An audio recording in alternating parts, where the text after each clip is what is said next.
Okay, class, today we are talking about direct proofs. So we've already been doing this. I just haven't said the phrase direct proof yet. But that's okay. We didn't need to really say the word to do them. But now we want to specify exactly what we're doing since we have some practice. So we've already been doing these. Lucky for us. But now I want to say what a direct proof really is, because I want to learn about other types of proofs. So we've only ever done one type really. So, but now, more formally, let's say it like this. The direct proof is the kind of proof that we have been doing. So a direct proof, and it's always been of a if P then Q type statement, a conditional statement. So what is it? It's one that starts by assuming P is true.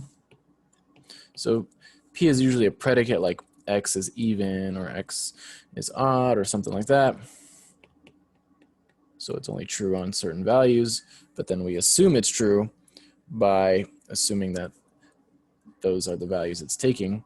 So by assuming X is even, if that's what it says, or by assuming X is odd, this is how we start a proof like this. Then it uses true statements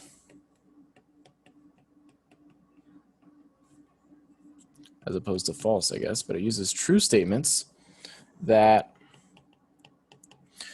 are either known or true because P is true.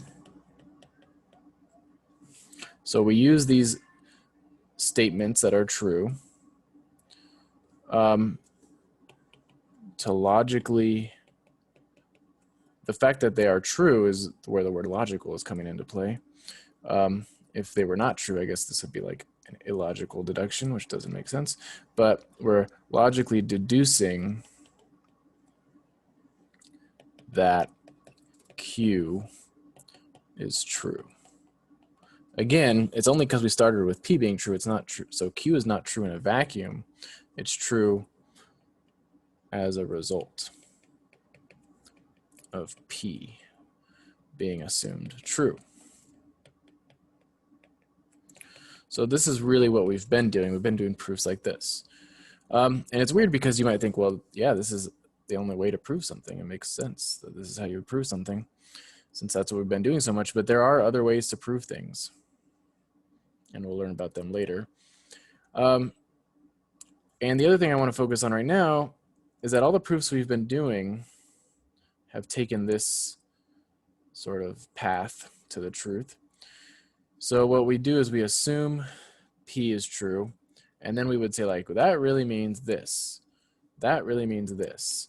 And what we're doing there is we're just saying other true things that are true because P is true.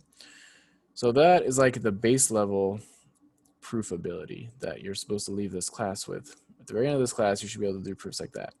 The more advanced level of proving things is being able to recall known facts in your proof and use them. And then it gets crazier from there. So then there's being able to create your own other facts to help you do a proof, and proving that those facts are true, putting them in your proof, and then being able to tie lots of facts from lots of different branches of math together. That's the ultimate skill. Okay, so that's for much later. All right, so right now, all we want to do is get a bit more practice, but I'm sort of tired of even and odd numbers, so we need a new definition to work with, to think about. So let's see a new definition. Because remember, our proofs, which are now called direct proofs, have always been about some definition, something that is precise. And we only have a couple, so let's get a new one here so we can do more stuff. So this is a definition that you may have thought about in a different way, but this is really the best way to think about it. Okay, so a non-zero integer m divides, so what does it mean for m to divide something else? So it'll divide another integer, which I guess I'll call n, if, what does it mean to divide? Well, you should spell divide right first, I guess. There we go. So you usually think of it as like, okay, that means m goes into n, or it like factors out. There's many ways to say it, but the most sort of useful way to say it is this. If there is, notice that that's an existential quantifier in the definition. If there is another integer, q, again, variable names are just, they can change later, it's fine in the different contexts, but I'm just using m, n, and q here. So if there is another integer q that does what? Such that, well, if m divides n, that means that you should be able to take an m out and have an integer left over. So these are all integers. There's no fractions left over when you factor out m. There's no remainder, nothing like that. And then fancy notation, we write m big line n to mean this. So this means m divides n. Don't confuse it with a fraction or a rational number. So it doesn't mean m over n or anything like that. Okay, so before we do really what a good direct proof example would be, we're going to do a bad example. But it's an example that's useful just to get us used to the definition. So how about this? Let's show that 4 divides negative 32. So the reason that this is not a very good example is it's not clear how it's an if-then statement. So we're not really using the direct proof idea in a clear way. But we'll get to something like that anyway, so don't worry too much yet.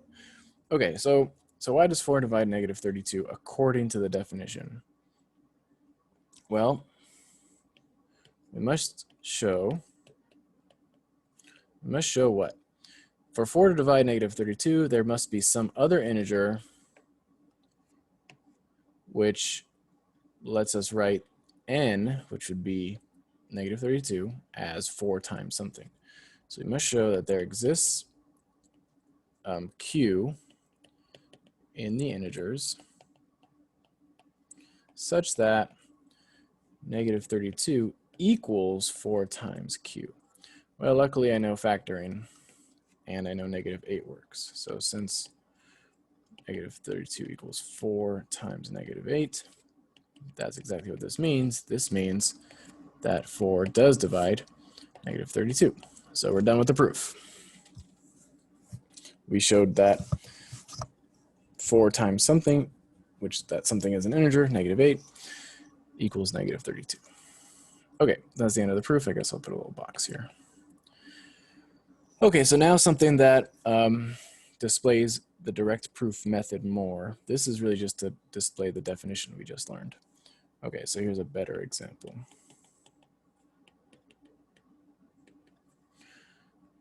All right, very good statement. Let A, B, and C be integers where A is not 0 and B is not 0. So one thing I want to clarify right now is that sometimes when you do an if-then statement, you have a bunch of crap that you want to say before the if. It really belongs inside the if, but it's sort of just narrowing down things, and it's not really as important. I mean, it's important, but it's like, it's not the gist of the statement. So you just say it all before the if instead. And that's fine. We haven't done it much, but it can be done. So this is like sort of like, okay, say all this stuff about the types of numbers we're dealing with. Now let's say the cool part. So here's the cool part. If A divides B, and B divides C, then A divides C. Okay, so you could say if A, B, and C are integers where A is not equal to 0 and B is not equal to 0, and A divides B and B divides Z, then A divides C. You could say it like that and put all this stuff inside right here in the if part, and it's the same, so that's okay. Okay, so let's do the proof.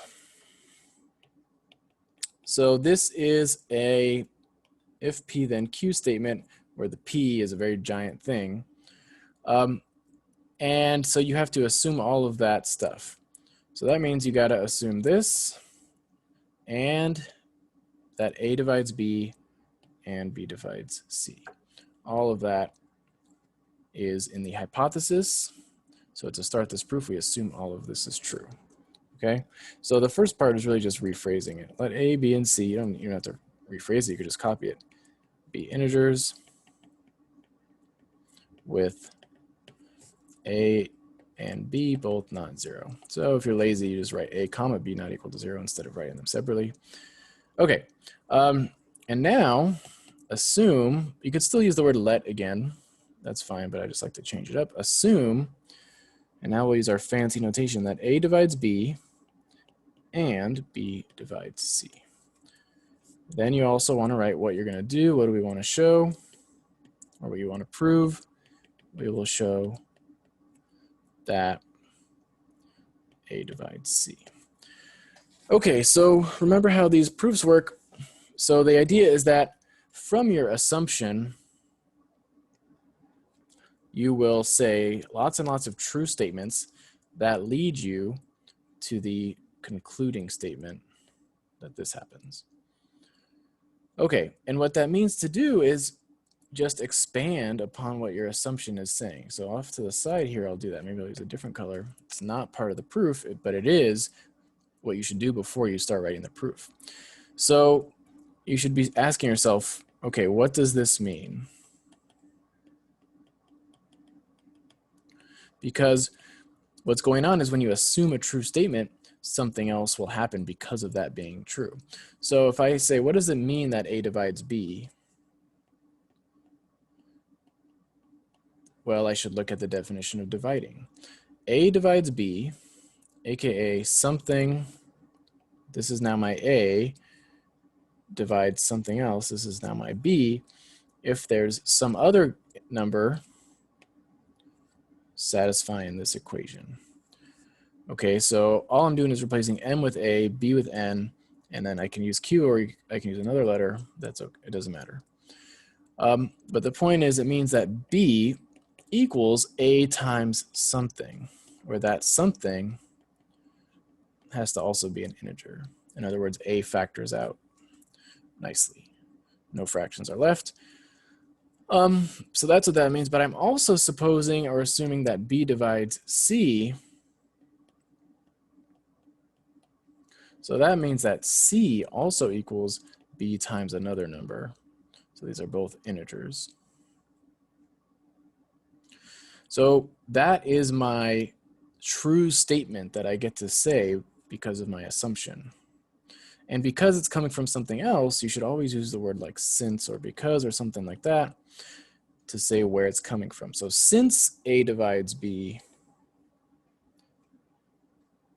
we know, or you could just say then or something, we know what?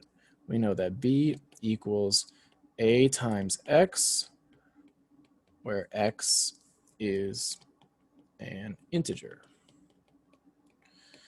And then since B divides C, we know. So we're not just saying true facts, we're saying where they're coming from. So we know C equals B times Y for some integer Y. And I'm saying it slightly different. Like here I said where X is an integer, and here I said for some integer Y. I'm still getting the same point across. And the point is the entirety of the statement that I'm saying. Really, the whole statement is this. We know what the things that we know, which is that. and which is this. Okay, those lines are going to make it too messy though, so I'm going to erase them. Okay, so a nice proof should not have these underlines. All right, so now these are two things we know from our assumption, but it might be hard to see where we want to go. We want to go here. We want to see why A divides C. And it doesn't hurt to write out what that actually means as well. So you can't use this because it's not true yet. You're trying to get to it. But you can say, what does this mean? And this will give you a clue, once you expand upon it, as to how to get from this blue stuff to the red stuff. So what does this really mean? A divides C means that C should equal A times some other integer. That's all it means. That's what it means for A to divide C. So I have to get to the point where C equals A times something, using the fact that I have that B equals A times something and C equals B times something. So how can I put those together? This is where the skill is involved. How can I put these two together to get to here? Well, that's where scratch work comes in. And you sort of work backwards. So, well, you work backwards and forwards at the same time. I guess I already sort of worked backwards. So now let me work forwards. So I know that C equals B times Y, but I also know that B can be replaced by A times X. So this is actually A times X times Y. But isn't that just A times an integer because I can move the parentheses around like that because multiplication is associative? Like 5 times 3 times 2 is the same as 5 times 3 times 2. Same idea. So because of that, now it does look like A times something. So I didn't say that the something had to literally be the letter Z. It just has to be an integer. And X times Y is an integer.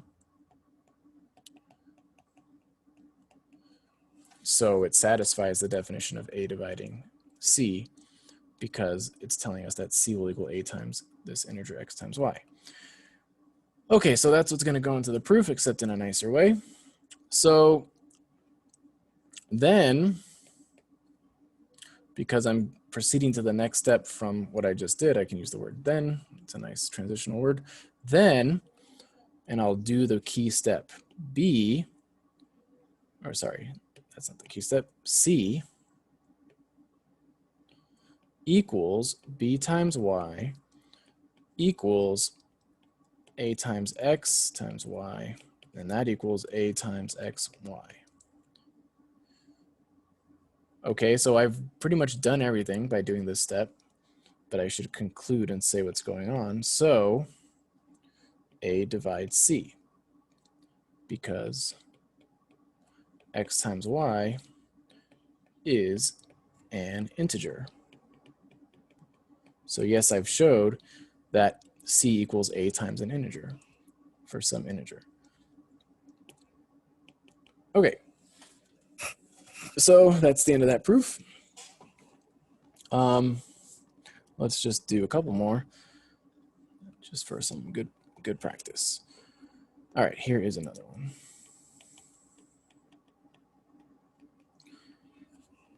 If A divides B and B divides A, so they divide each other, then how do you think these two numbers are related? They're actually almost the same number, but they could be opposite signs. So you'll notice in this statement, I got a little lazy and I'm allowing context to tell me some stuff. So I didn't write anything about A and B are integers, but from context, because I'm talking about dividing, and I know that the definition of dividing involves integers, I'm just sort of saying that by the context. And I'm also saying that A and B are not 0 because you'll notice in the definition of dividing or divides that for something to divide something else, it can't be 0. And that's because you can't divide by 0. And since in this case they're dividing each other, they both can't be 0. So a lot of times you'll see statements like this where context is supposed to tell you additional information. Okay, so let's go ahead and try to prove this. Proof. So it's an if then. So I'm using the direct proof method. So I'm assuming the if part. And then I'm going to show the then part. And I'm going to do the same stuff as I did before. So this time I'll do the scratch work in the proof, but I'll do it in a different color. So what does this mean? What does that mean? Since A divides B, this means that B equals A times some number, where that number is an integer. And then, since B divides A, I'm going to say something else. This time, because I'm used to it, I'm doing the scratch work on the spot and just saying exactly what's going to happen. So since B divides A, this means that A equals B times some number. I shouldn't use X again because they don't have to be the same number. We don't know that they are, so we shouldn't assume that they are. This means that A equals B times Y for some integer Y. So now I want to show that A equals plus or minus B. Now here, there's not really much to expand. You're just showing that something equals something else. So up here, when I wanted to show this, there is something else to say about that. What does it really mean? But over here, what does it really mean for two things to be equal? Well, just that they're equal. So you should have some sort of equation that shows they're equal. And this one's a bit tricky.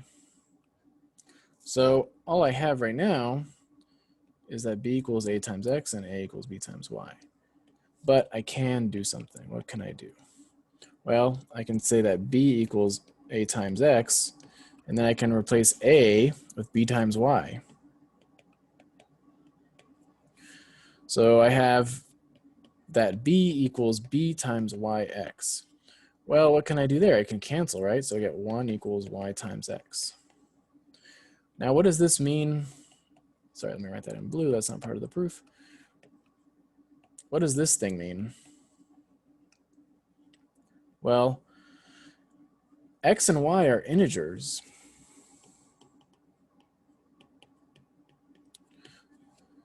They're not like fractions. So for example, you could have 1/3 times 3, that would equal 1, or 1/2 times 2, that would equal 1.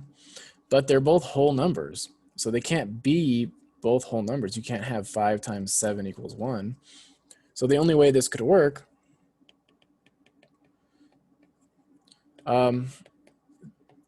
is if they are both 1 or -1.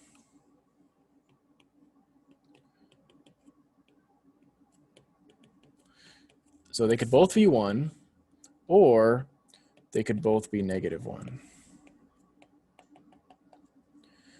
And in the first situation, now we just go through both situations. If X is 1 and Y is 1, what does this mean? So now we're back to expanding upon true statements. So one of these two things has to happen. Sorry, let me use blue again, try to keep it consistent. One of these two things must happen. If the first one happens, what does that mean? That means that, well, A equals B times 1. So A equals B. If the second thing happens,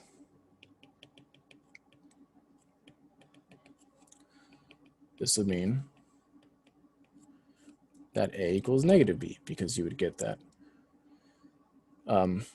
B equals A times -1, for example. Okay, so we're done. So A equals plus or minus B. It equals one of those two. Okay, so that's the end of that proof. Let's see, a couple more we can do. Sure, why not? Okay, one more big one. Well, it's not that big. One more slightly different type thing. If 4 divides a minus 1, then 4 divides a squared minus 1. Again, I'm just assuming from context that a is an integer. Okay, so same idea.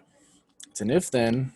I can assume that 4 divides a minus 1. And then I'm going to show that 4 divides a squared minus 1. So since I'm assuming that 4 divides a minus 1, what truthful conclusion can I draw? What does this mean? Well, we keep using this definition, so you got to get it down. This means that the second thing equals the first thing times some integer.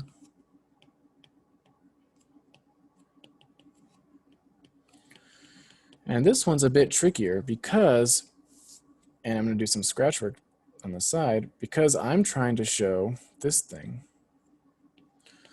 And I should write out what that means. What does that really mean? That really means that a squared minus 1 equals 4 times some other number. This guy is an integer.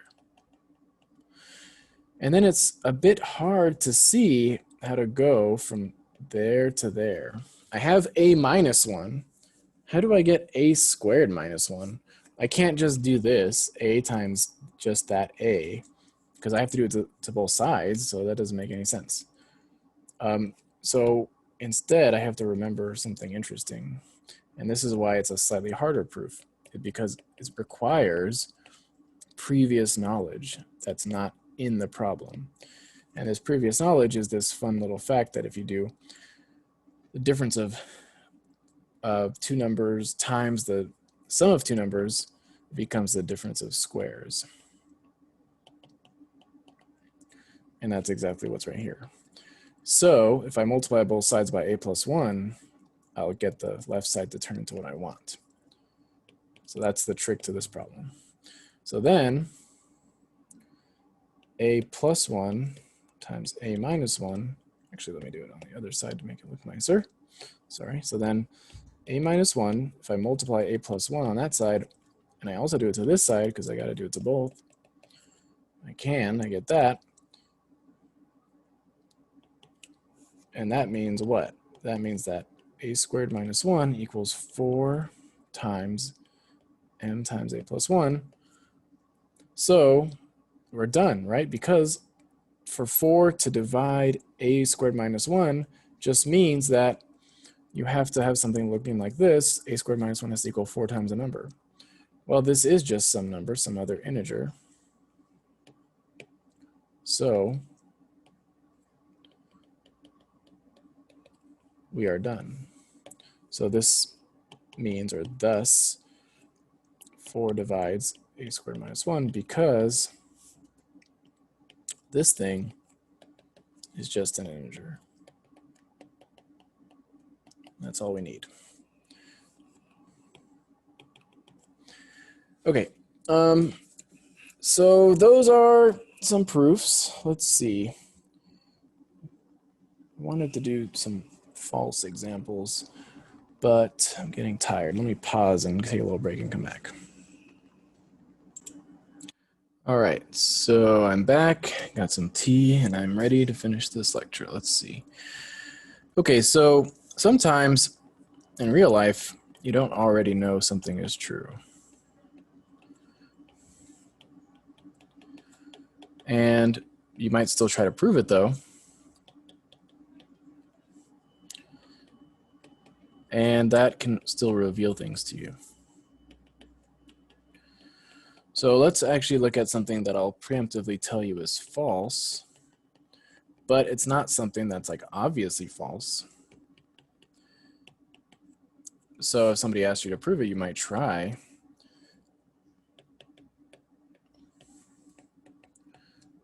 because why would you think they're a liar?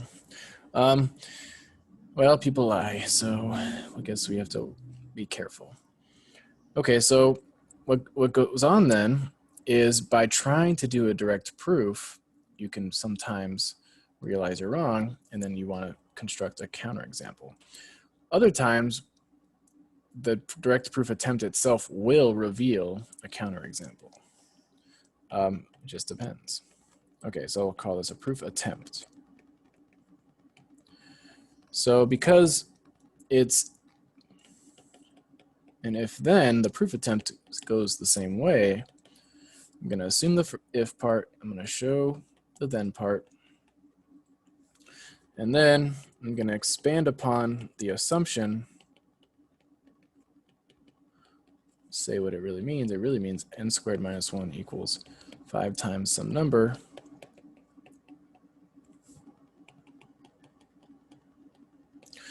And then I'm going to think about what I'm trying to get to this thing.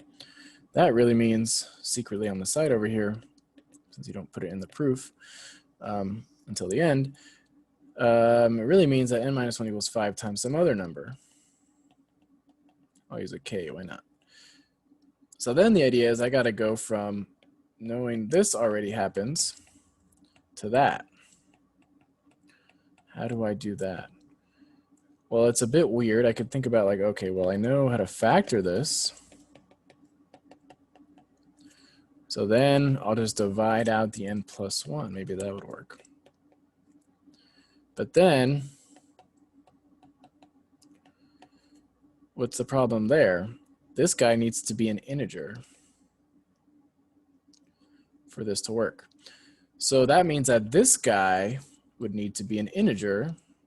It can't just be any old fraction. It has to be an integer. So if this is to be an integer,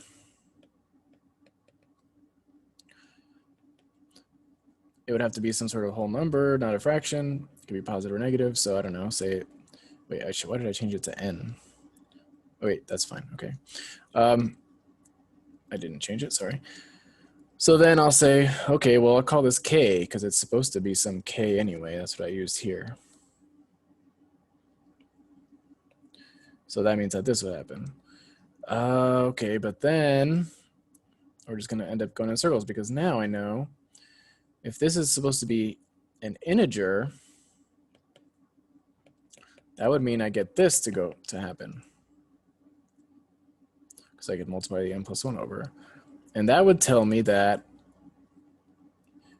a couple things, that k divides m, or you could think about it as n plus 1 dividing m, if you'd think about it as n plus 1 coming first times k.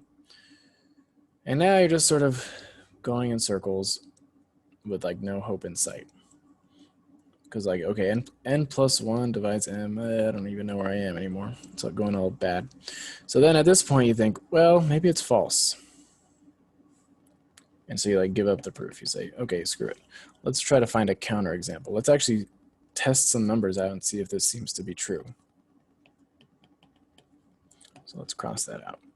Let's test some numbers.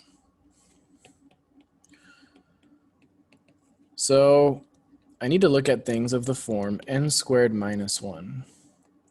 So let's go ahead and find some numbers like that. So if I plug in some stuff here to n squared minus 1, how does it look? If I plug in 0, I get -1. If I plug in 1, I get 0. If I plug in 2, I get 3. If I plug in 3, I get 8. If I plug in 4, I get 15. So the hypothesis is if 5 divides this, then something will happen. Does 5 divide any of these? Well, not the first 4, only this one. So 5 divides 15, and now I'm thinking of it as 5 divides 16 minus 1, which I'm thinking of as 5 divides 4 squared minus 1. So now I'm of the form n squared minus 1. So then the conclusion that's supposed to follow is that 5 will divide n minus 1. So does 5 divide 3? No, 5 does not go into 3. So this is a counterexample. So let me summarize the counterexample over here. 5 divides 15, but 5 does not divide 3. So saying that 5 divides n squared minus 1, then 5 divides n is false. Okay, so this is sort of like a realistic way that a mathematician might approach a statement that they're thinking might be true. They would try to prove it for a little bit, work out some scratch work, and think like, oh God, I wish this was false because it's so weird. And then luckily it is. Sometimes it's true and it's just too hard. You'll never know until you try. Okay, let's do one more. This one will be the last one.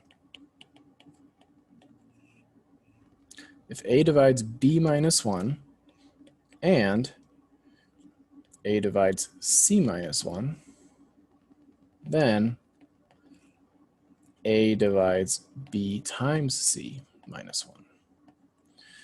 Okay, so again, a statement which I hope is not obviously true or false, but I'm going to try to prove it. And if it goes well, that means it's true. If I can't seem to prove it, then I'll try to think of a counterexample. All right, so now hopefully we're getting used to the style at least. So the style is assume or let be true or suppose that the if part holds.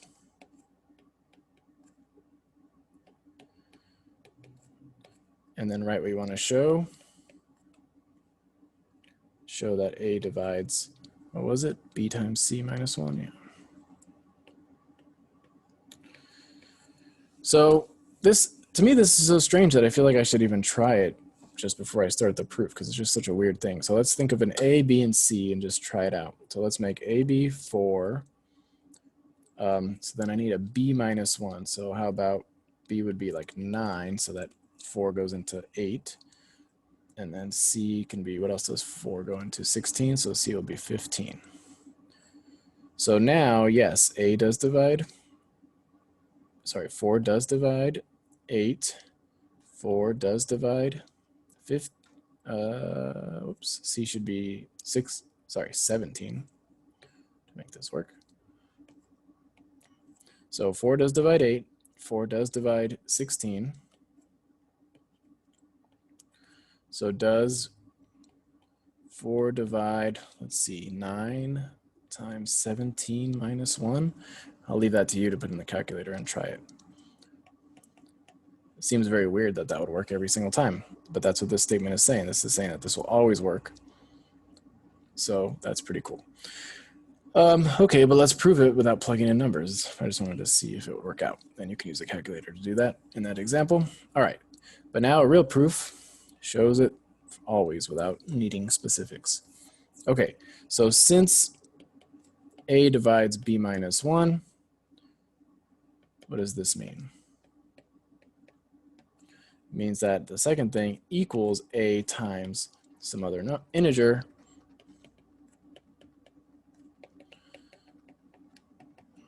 And then since A divides C minus 1, this means the similar thing. C minus 1 equals A times some other integer. They don't have to be the same, so I'll call this one Y. And now I sneak over here and I say, okay, what the heck does this mean? I got to show this. So I go and I say, okay, I'll do some scratch work. What does that mean? Well, it means that B times C minus 1 should equal A times some third integer, Z. Sorry, there's a minus there. So how the heck do I get B times C minus 1 to pop out when I have these two? There's a couple different ways. So one way is I could solve each one for their variables. So I could say b equals ax plus 1, c equals ay plus 1. Then I could multiply those together. That's one way to do this. So let's try it like that. So then b equals ax plus 1 and c equals ay plus 1. So multiplying on both sides, b times c equals ax plus 1 times ay minus 1. So that's going to give me my b times c. Somehow I'm going to have to get this minus 1 in there. We'll see later. Maybe it'll pop up. Sorry, these are both plus 1s there. Okay. So now I just have to remember how multiplication works. Ax times ay would be a squared xy plus ax plus ay plus 1. Well, if I just subtract this 1 over, everything's going to work out. Now I have that bc minus 1. But what do I need to happen? I need this. Sorry, let me do these in red since they're extra marks. They're not part of the proof. This is just my thought process.